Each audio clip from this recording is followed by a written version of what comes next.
upottele muista laivoihin. meidän rakennuspurku, mikä me tehtiin yhdessä, vittu? Muista. Me ollaan purettu Sulokaan yksi omakotitalo. Ja miten meni?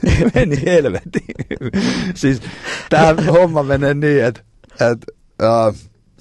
Sulo soitti mulle, että onko äijällä mikä työtilanne. Mä ajattelin, että kyllä aina duuni kelpaa. No tossa olisi yksi omakotitalo purku. Mä ajattelin, että onko käsihommi vai kaivikone, omekone. Tää on yksi virolainen kundi, joka on ryssinyt tää homma ihan helvetin pahasti.